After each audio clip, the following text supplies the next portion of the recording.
Right, welcome everybody to another episode of the Chris and Dave reality cast. I almost called it the Love Island cast, Dave.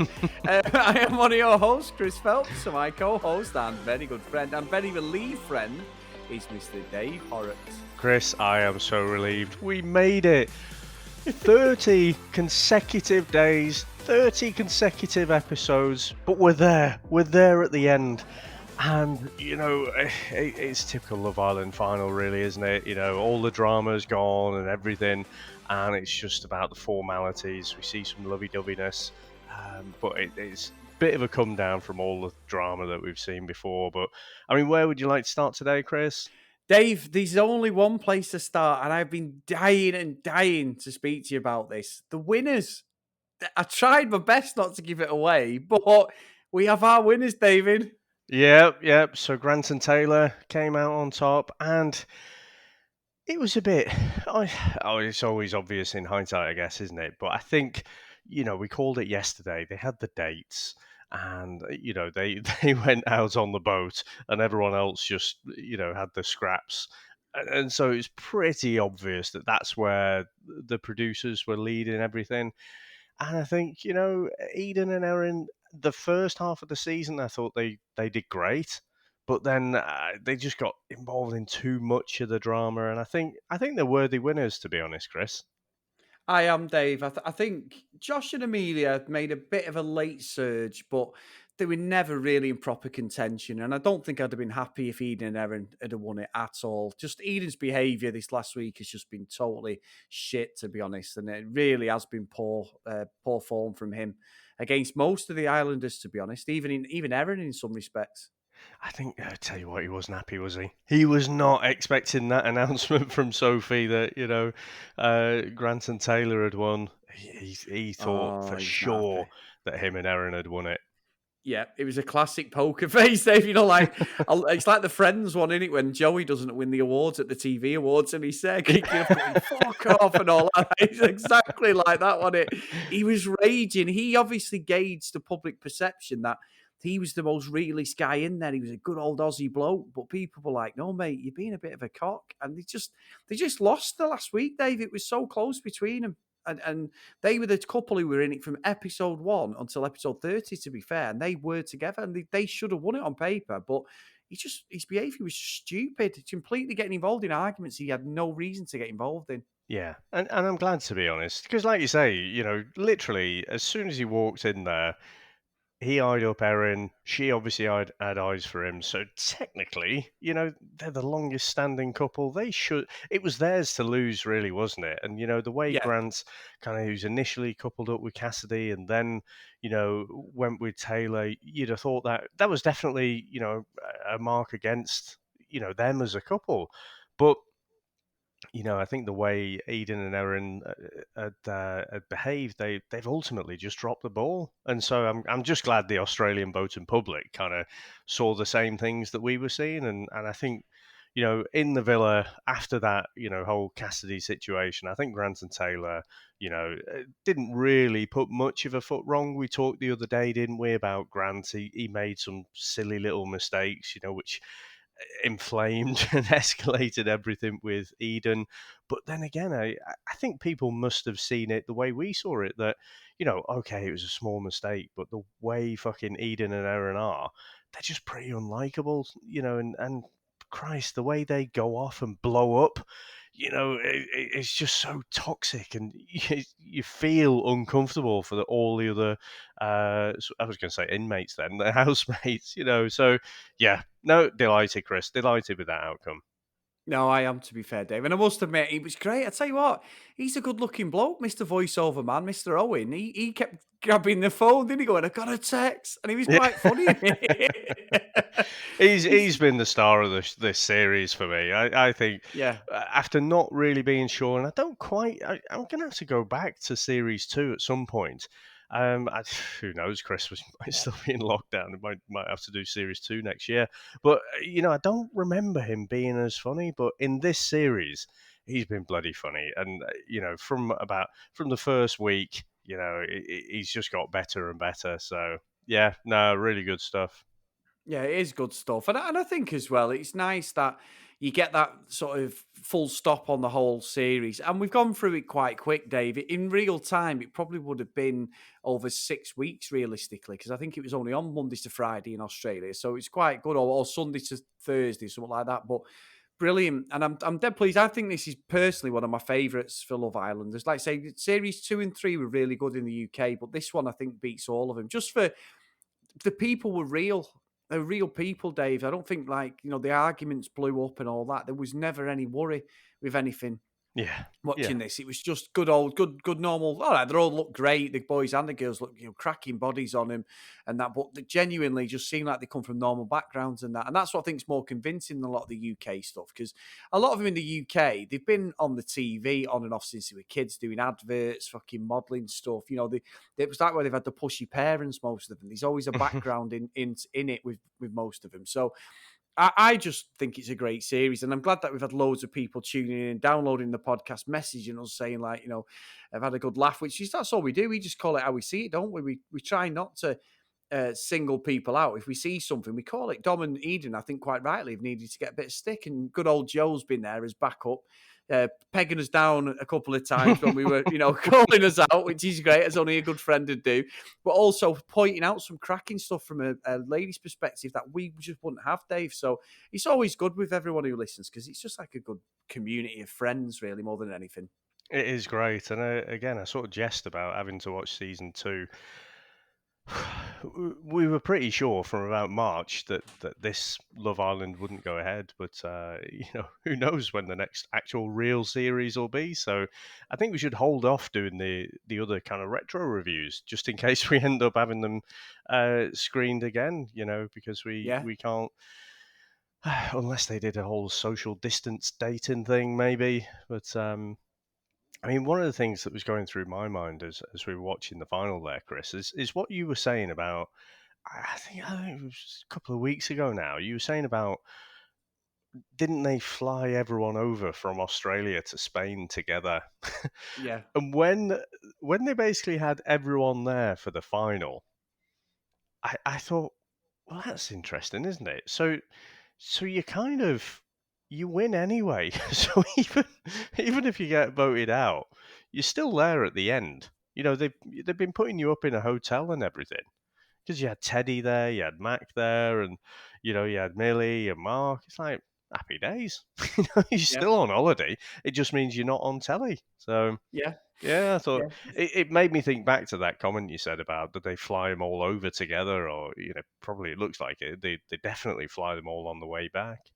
Yeah, exactly. Well, we saw it in the second season of the Aussie one. There was a couple of the contestants had the same agent. They were having a meal in around May time. Someone had sort of slyly filmed them. So they're obviously putting a plan together to go on Australia season 2, Love Island. This was last year, wasn't it, Dave? Yeah, So, yeah. there's something there to it. Definitely. There was definitely people pretend they don't know each other when they probably do. Now, again, it's easy. You sort of forget when you're at the final. You forget about all the things that rile you up, and especially Eden and Erin getting involved in all the drama.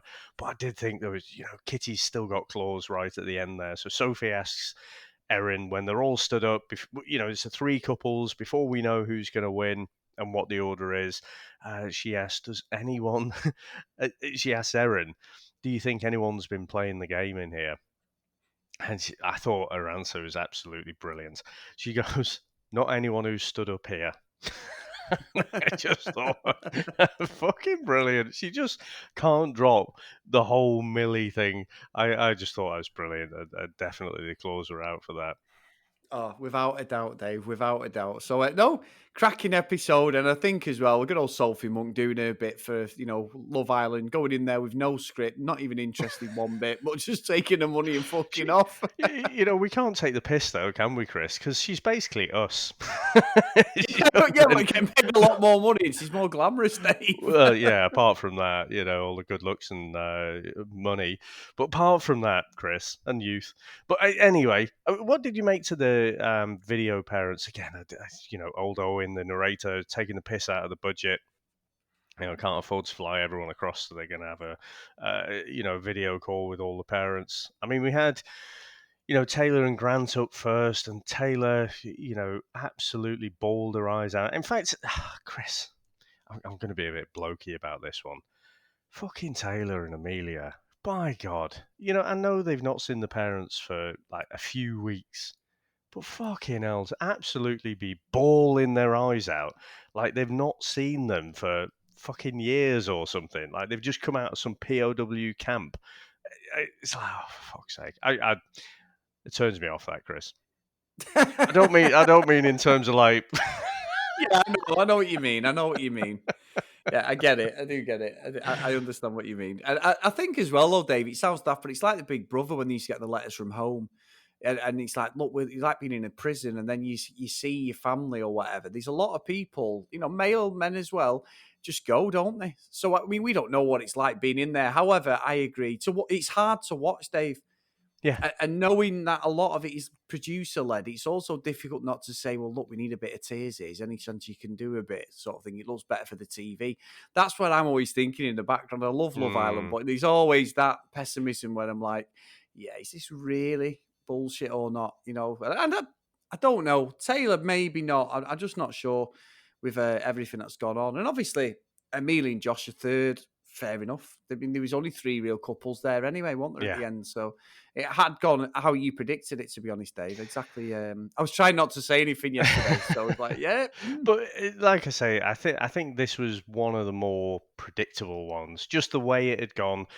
I think ultimately Josh and Amelia just hadn't had enough screen time, had they? They hadn't been through much. They hadn't had much drama. The most drama they had was Amelia didn't say that many words about Josh. That was it. And Amelia was a bit grumpy one day.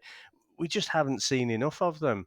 So, and like I say, with Eden and Erin, because in the last, I would say probably 2 weeks, they've been quite distasteful. So I think it was pretty obvious the way it was gonna fall. I think the only thing I would say again, and I think of the video calls, I actually think probably Eden and Erin, their call with their parents, that was the one for me where I must admit I did have a bit of a lump in the throat. So when Erin sort of saw her dog, so she was fine with seeing her parents and everything, and then the dog pops up on the screen, and she's trying to fight back the tears and stuff. I could get that. I could buy that. That seemed more authentic to me than Taylor and Amelia's reaction, to be honest. And yeah, I was getting a bit choked up there. Interesting. And she loves the dog, Dave.